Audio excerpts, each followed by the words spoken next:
बनाते समय उसे बहुत गर्मी लगती है। इतनी गर्मी में खड़े होकर रोटी बनाने में तो बहुत दिक्कत होती है। ईशानी जैसे तैसे करके फूली फूली रोटियां बनाती है और अपने पापा को खाने के लिए देती है। अरे यार, मैं तो कॉलेज जाने के लिए लेट हो गई। मुझे जल्दी करना होगा वरना कॉलेज लेट पहुंची तो प्रोफेसर डांटेंगे। ईशानी जल्दी जल्दी नहाती है और अपने कमरे वाले घर में बीच में पर्दा लगाकर कपड़े चेंज करती है। ईशानी का भाई बबलू पर्दे को पकड़कर खड़ा था।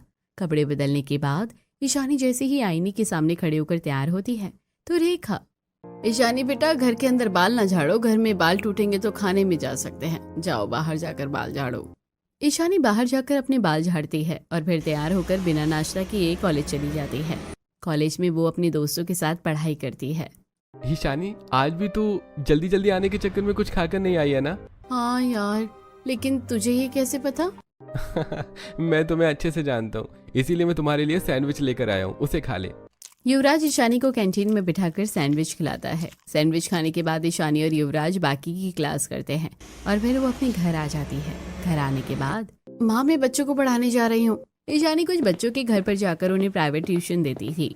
ईशानी उन बच्चों को पढ़ाकर आने के बाद एक मैदान में जाती है और वहाँ चटाई बिछाती है और फिर, बच्चों यहाँ आओ, पढ़ने का समय हो गया है।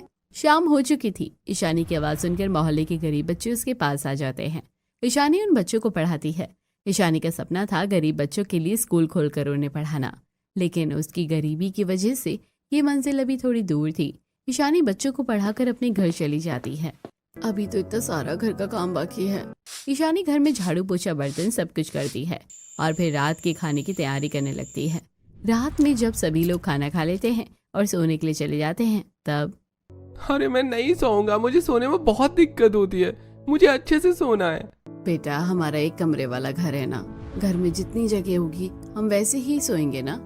नहीं नहीं, मैं ऐसे नहीं सोऊंगा, मुझे करवट बदलने की भी जगह नहीं मिलती है। ईशानी बबलू के रोने से परेशान हो जाती है। आप लोग यहाँ बिस्तर लगाकर आराम से सो जाइए, मैं दरवाजे के पास दूसरी चटाई बिछाकर सो जाऊंगी। ईशानी के परिवार वाले उसकी बात मान जाते हैं। ईशानी दरवाजे के पास एक चटाई पर सोई हुई थी, इसलिए उसे सोने में बहुत दिक्कत होती है। क्या मैं कभी किसी बड़े बेड पर आराम से सो पाऊंगी?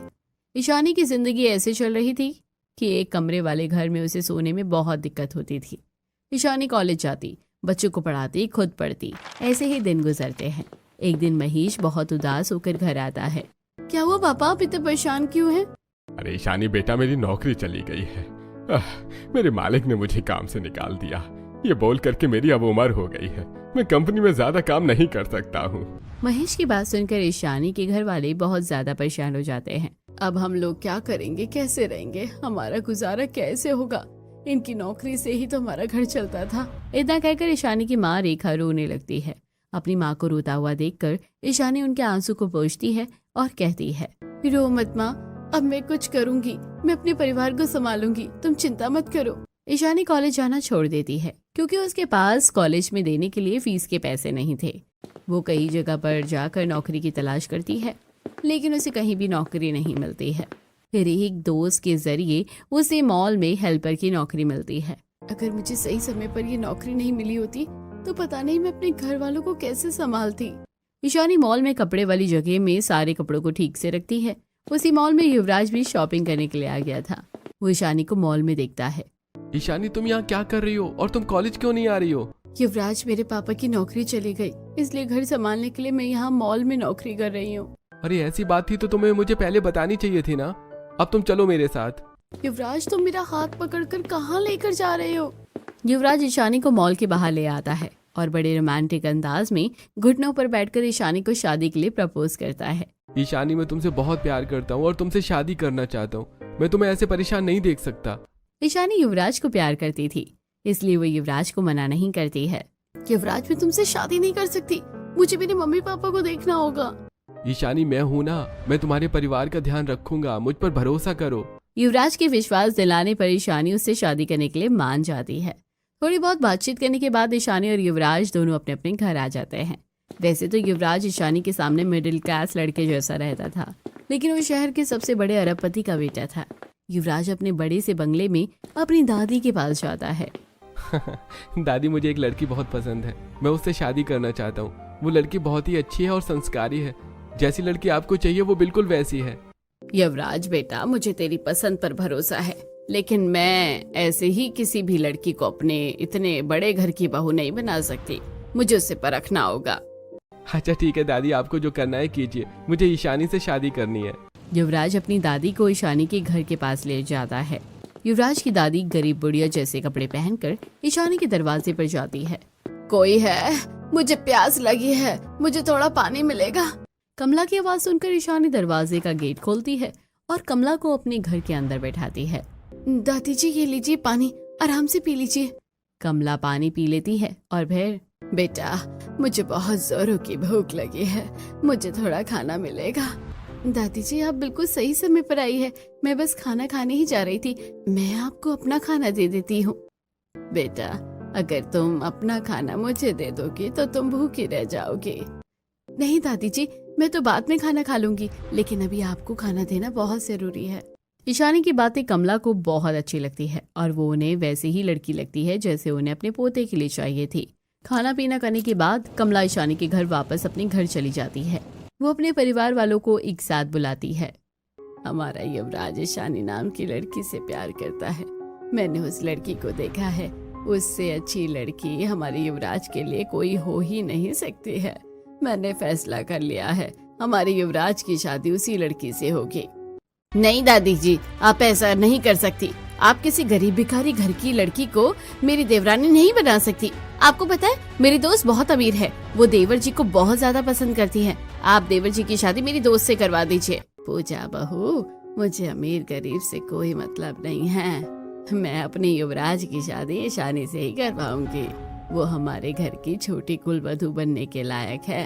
अगर माँ को वो लड़की इतनी पसंद है तो हमारी युवराज की शादी उसी लड़के से होगी। युवराज के घर वाले थोड़े नॉर्मल कपड़े पहनकर ईशानी के घर उसकी शादी का रिश्ता लेकर जाते हैं।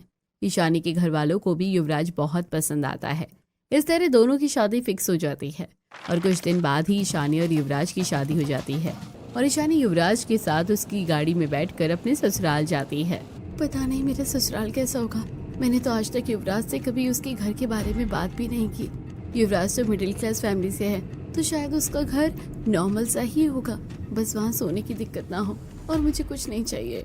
ईशानी ये सब सोच ही रही थी कि तभी उसकी गाड़ी एक बड़े से बंगले के सामने रुकती है।